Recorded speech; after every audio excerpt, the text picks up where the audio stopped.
Welcome to Lesson 2 of A1.2 German. In this lesson, you'll learn how to talk about places in the city, ask for directions, buy tickets, and book accommodation. You'll also learn how to give instructions, understand rules, and use the indefinite pronoun man. By the end of this lesson, you'll be able to handle many common travel situations in German. Let's get started.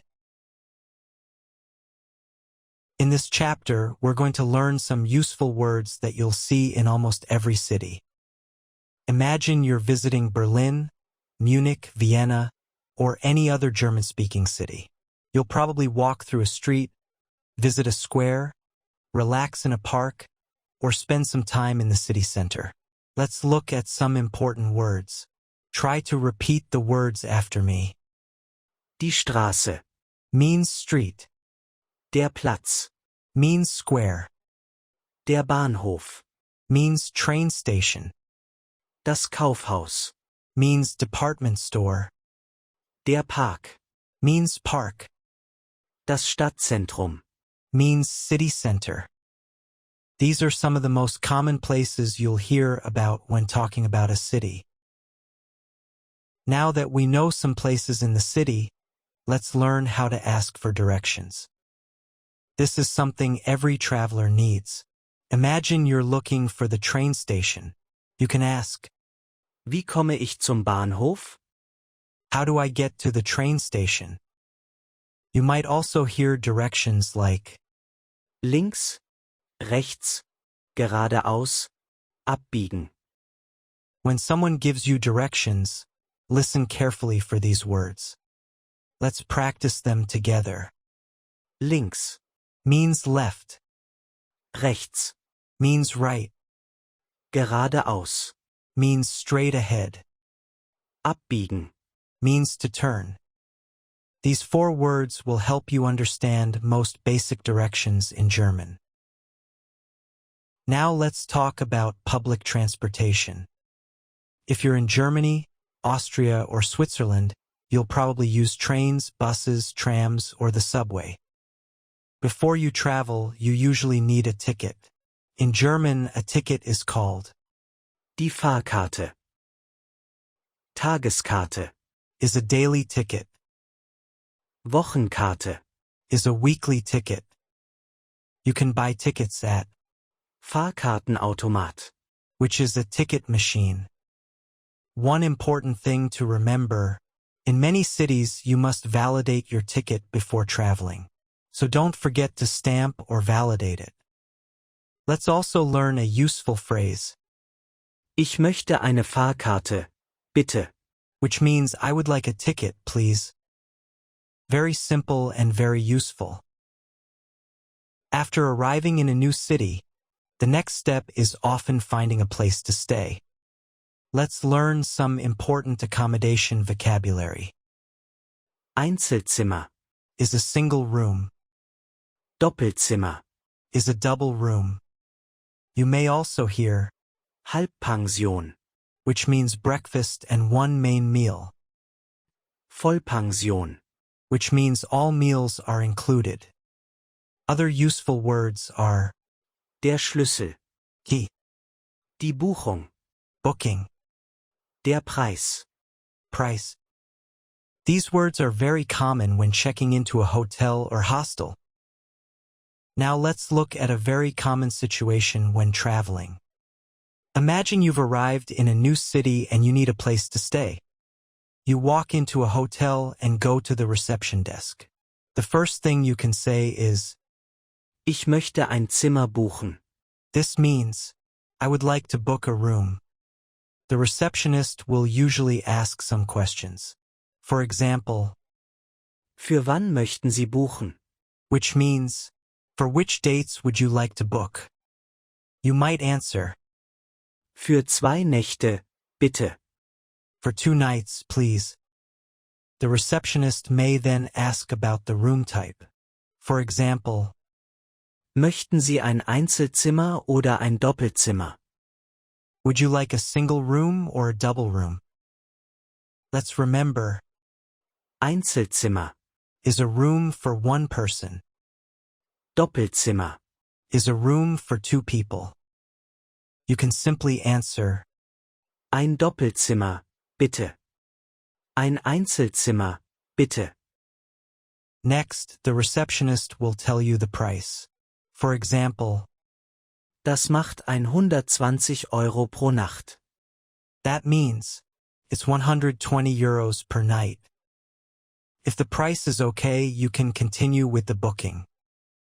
In most hotels, you'll need to show an ID card or passport.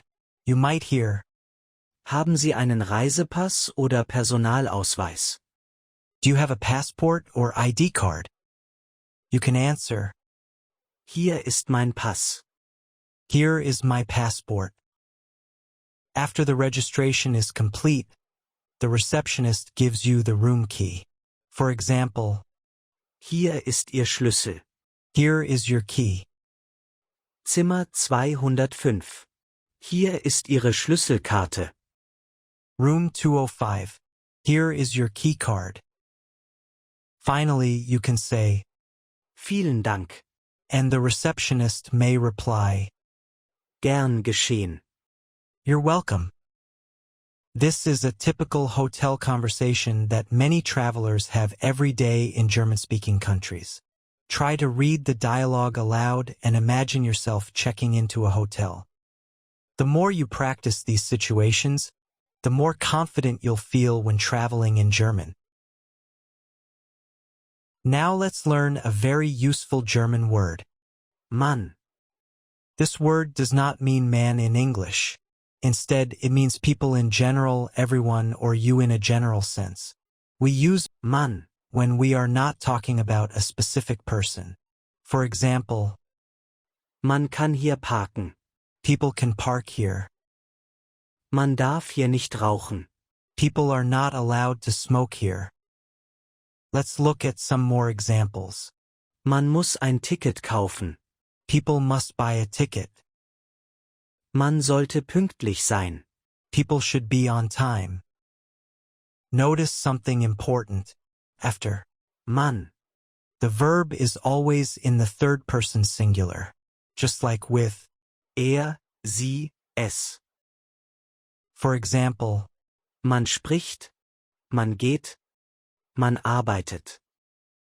you'll often see it on signs, public information boards, instructions, and everyday conversations. So whenever you want to make a general statement about people, it is usually the perfect choice. Try creating your own sentence with Mann. and say it out loud.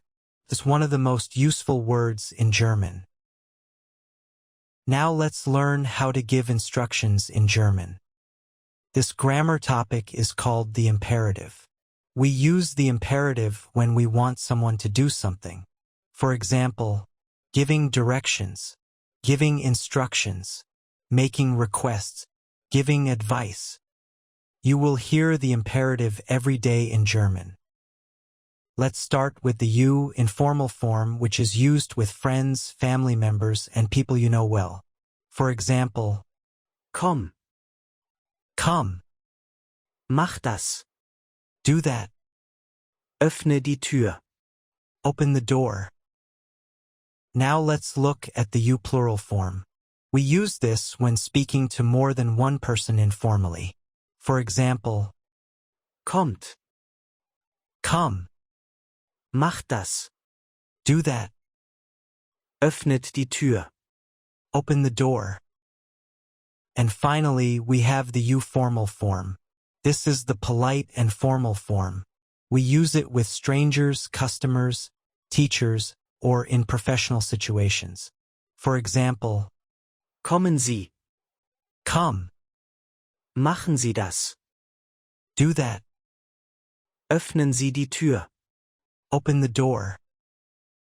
Let's look at some real-life examples. Imagine you're giving directions. Gehen Sie geradeaus. Go straight ahead. Biegen Sie links ab. Turn left. At a hotel, you might hear, Warten Sie bitte einen Moment. please wait a moment. In a classroom, a teacher might say, Öffnet eure Bücher. open your books. One important thing to remember, the imperative usually starts with the verb. That's why these sentences sound short and direct. To make a command more polite, simply add Bitte. For example, Kommen Sie bitte. please come, Warten Sie bitte. please wait, Öffnen Sie bitte die Tür.